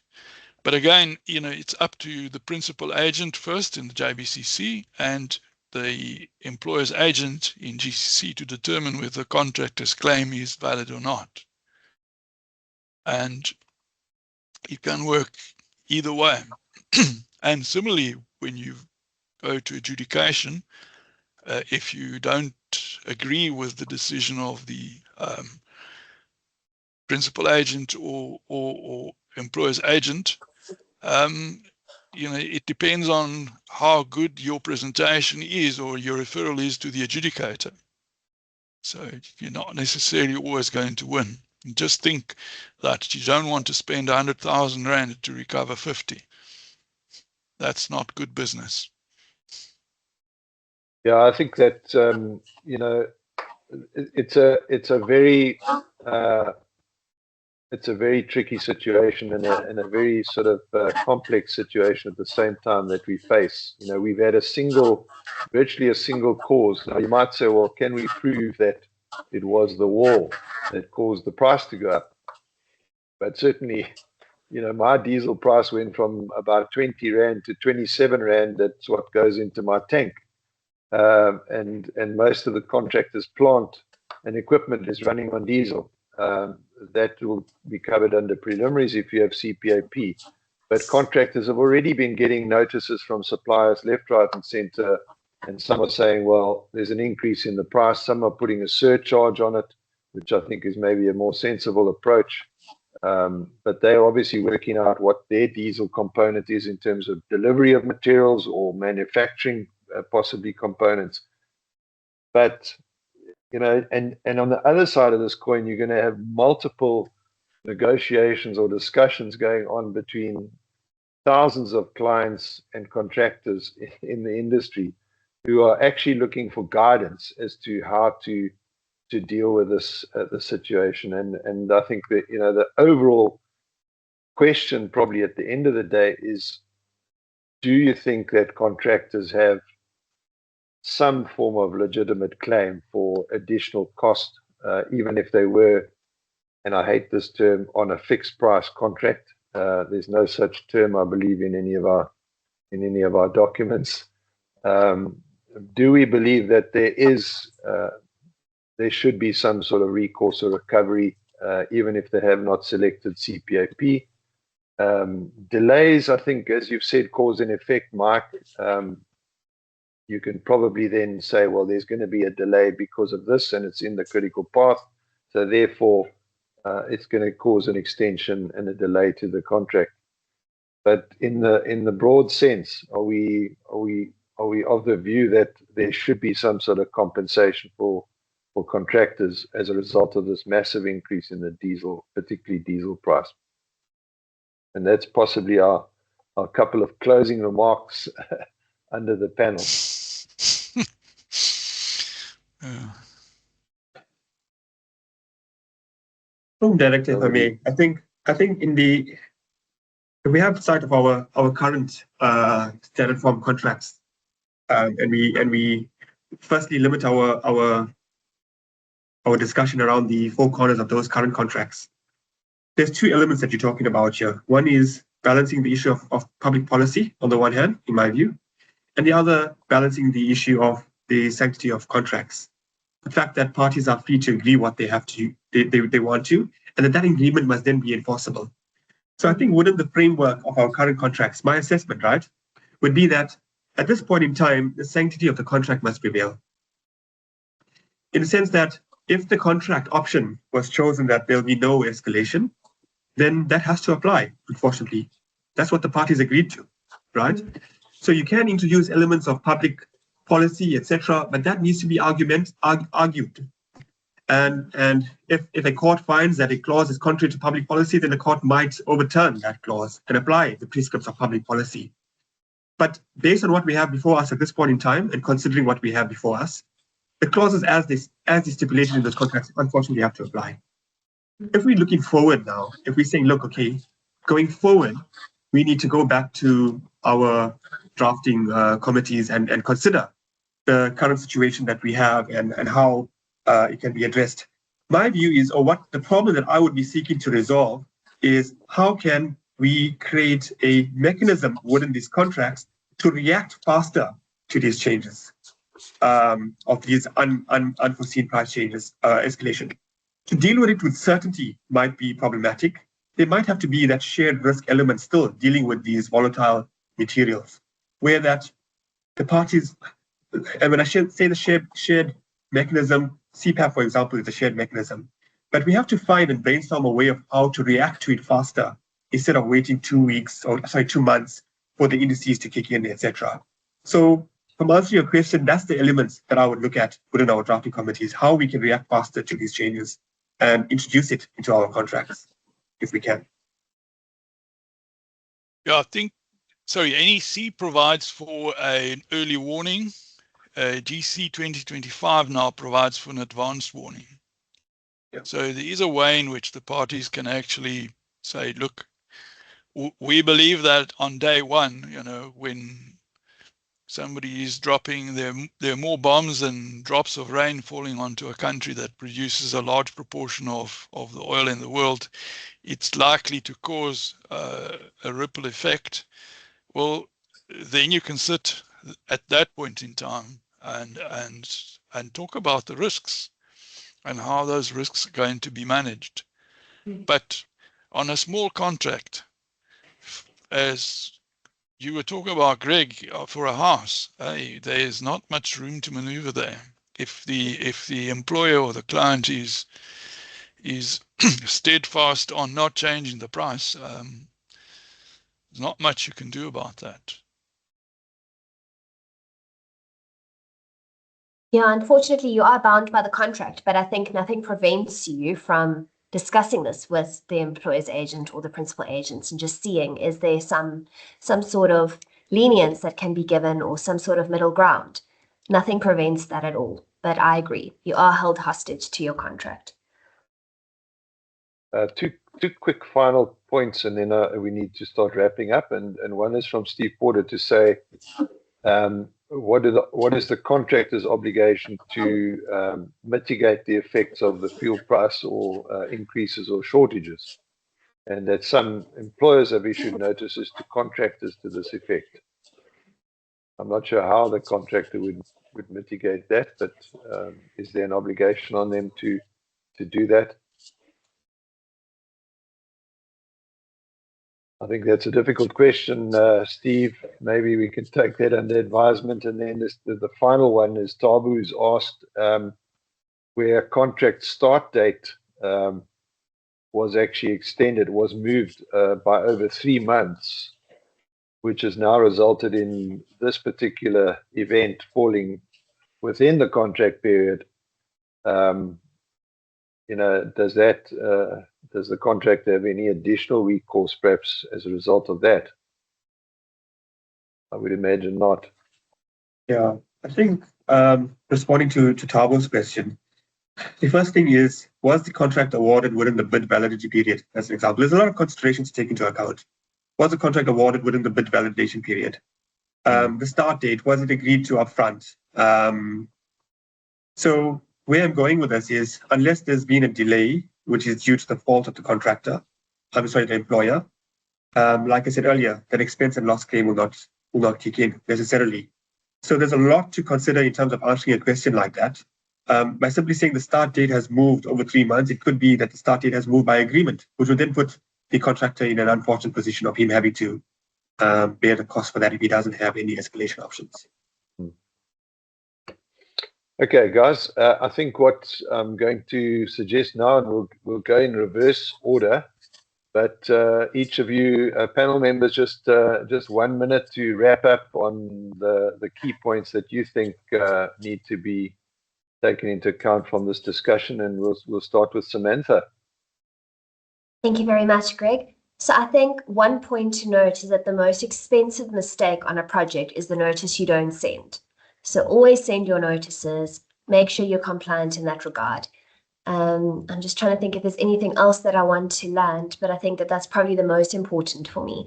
Also that a contractor who stops performing just to prove a claim will usually lose both. They'll lose their entitlement to claim, but they'll also lose performance. So don't just pens down and not do something because you're trying to prove a claim or prove a point. Make sure that you're putting your claims in, but you're still continuing with your work because you still have an obligation to continue. And just operate your contract within the confines of the contract. Make sure that you're contractually compliant, you're putting in your notices, you're keeping your records, you're doing everything to the T. You can't always avoid a dispute, but you can set yourself up in the best way when a dispute does arise and when it does go to adjudication or arbitration. And then my final thing is just keep your communication lines open. Right, thanks, Samantha. Bilal? Thank you, Program Director. I think what Samantha highlights is indeed very important. But I also think that parties need to understand the contract before they even sign it up. A contractor must also understand the contract he's signing up before he actually fixes his signature in there. He needs to understand his risks. He needs to understand whether he's priced those risks in order for him to stay afloat during the execution phase of the contract. And the contract, and this is something I always tell to all our members as well, and I think this is also inherent in the message that Samantha and Mike are putting out there. Gone are the days where you can take your contract after it's signed and put it in file 13 or whatever they call it. You need to actively use it as your manual on a project. You need to manage it proactively as opposed to reactively. And where you have your claims, you need to be proactive on it about it as well. Not only do you need to have your backup documentation, as we've already discussed, and like Samantha is saying, you need to put your claims in on time. So in a nutshell, understand our contracts. And secondly, we need to manage our contracts proactively. Thanks, Bilal. And Mark, the final word from you. I just unmute there, Mark. Sorry, you're part of a project team. There's no I in the project in the word team. And you know, if you have a weak link, you need to strengthen the weak links, not weaken the strong links, because if the weak links break, the whole project comes to a standstill and is a disaster. So you need to build that collaborative spirit from day one. And if one of the parties, be it the contractor's representative or the employer's representative or the consultant's representative, is not suited for the project, diplomatically have them changed, because it's better to do that at inception than to end up with a plethora of problems as the project evolves and just one dispute after the other. It's just of no benefit to anybody. So rather take the pain at the start than suffer the pain throughout the whole project. Well, thanks, Mark. And then I'm just going to wrap up briefly and just say, look, obviously, thanks to from my side to our panelists, to Professor Krugel at the start. And before I call on our MBSA president to wrap up and just do a vote of thanks, I think it's up to industry to get out there and support and assist our members. I think in the other entities and organizations that we are involved with to promote some sort of fair and equitable discussions and settlement of potential disputes that may arise as a result of this situation, and hopefully we won't end up making all of our arbitrators and adjudicators very, very wealthy as a result of this process, and our lawyers, Samantha and Bilal. But yeah, as a conclusion for this, and thank you very much to our participants. Sorry, I'm stealing Sam's thunder, but I'd like to just invite our MBSA President, Sam Congo, to make some closing remarks. I have a CV for Sam, but I think everybody knows, well, should know who Sam is, but Sam is CEO of DAMCON, which is the Dambuza Community Development, serves on several boards, including as chairperson of the KZN Retirement Funds and a board member of the Midlands Retirement Funds and the KwaZulu-Natal Building Provident Fund and the UIF. He holds a social sciences degree from the University of Fort Hare and several professional qualifications in psychotechnology, business management, and finance for non-financial managers and corporate governance. His extensive leadership experience in the construction industry bodies, having served firstly as Vice President of Master Builders South Africa and also President of Master Builders KwaZulu-Natal. He's also had various executive and director roles in construction companies and industry institutions, including Marion Roberts, the Construction CETA, and the Building Industry Training Board. Folks, I'd like to invite Sam Congo to just do a closing of this session. Thank you, Sam. Thank you, Program Director. Greetings, ladies and gentlemen. As we bring this webinar to a close, I would like to extend my sincere appreciation to all of the speakers and for the valuable insights and expertise they shared today. Your contributions have been providing important perspectives on the economic outlook, contractual frameworks, and compliance and governance within our industry. I'd like to thank the program director and the organizing team for ensuring a smooth and well-structured session and for facilitating meaningful engagement throughout the session. To all our participants, thank you for taking the time to join us and for your active involvement during the discussion and Q&A. Your engagement is what gives platforms like these their true value and impact. Today's discussions have affirmed the importance of collaboration, accountability, and continuous improvement as we navigate the challenges and opportunities within the construction industry. It is only through shared commitment and responsibility and responsible practice that we can strengthen our industry and ensure long-term sustainability. I encourage each one of you to take knowledge and insights gained today back to your organizations and continue driving excellence within the industry. On behalf of Master Builders South Africa, thank you once again for your participation and support. We look forward to your continued engagement in our future initiatives. Stay safe, stay compliant, and have a productive day ahead. I thank you. Back to you, Program Director. Thank you very much, Mr. President. And just to remind you that a copy of the webinar will be available to all the participants afterwards. And with that, we thank you and goodbye.